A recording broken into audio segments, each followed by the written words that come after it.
ॐ गं गणपतये नमः। ॐ ऐं सरस्वत्यै नमः।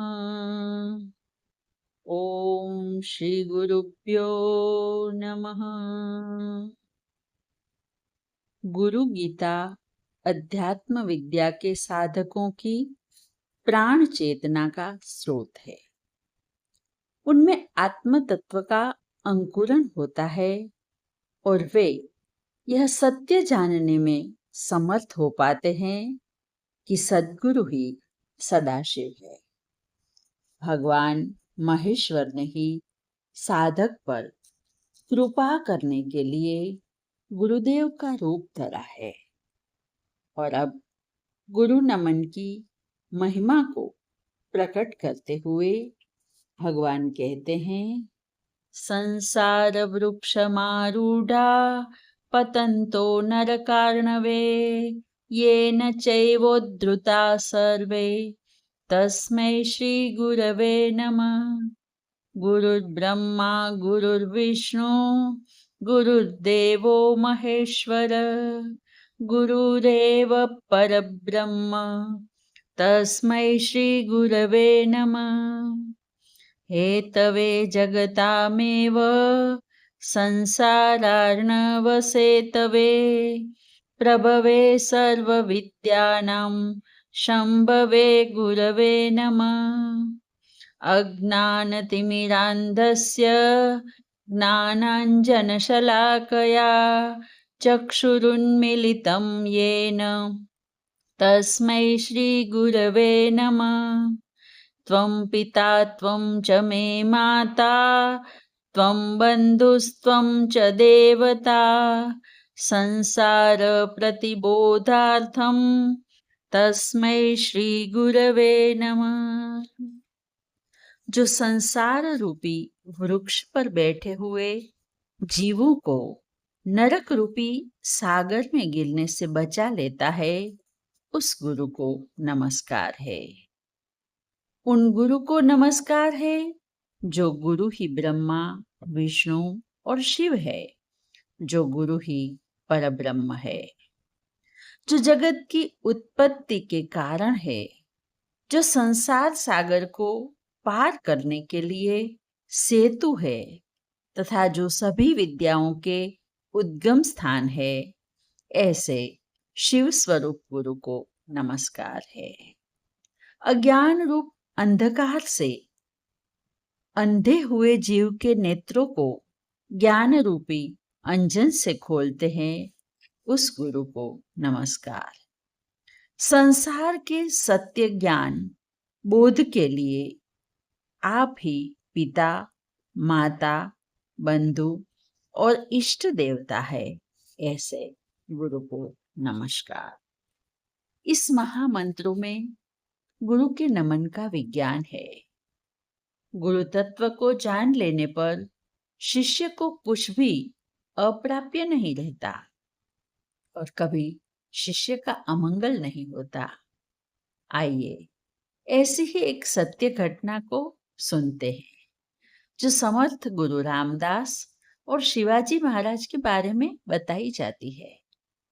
स्वामी रामदास अपनी 13 वर्ष की कठोर साधना पूर्ण करके सारे देश में अलख जगा रहे थे।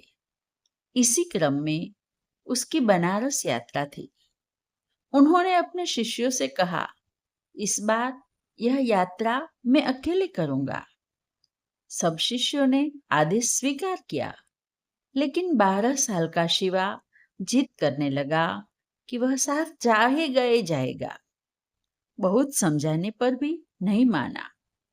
तब रामदास जी ने उसे अपनी माता की आज्ञा लेने को भेजा और कहा कि वह आज्ञा देगी तो मैं तुझे साथ ले जाऊंगा।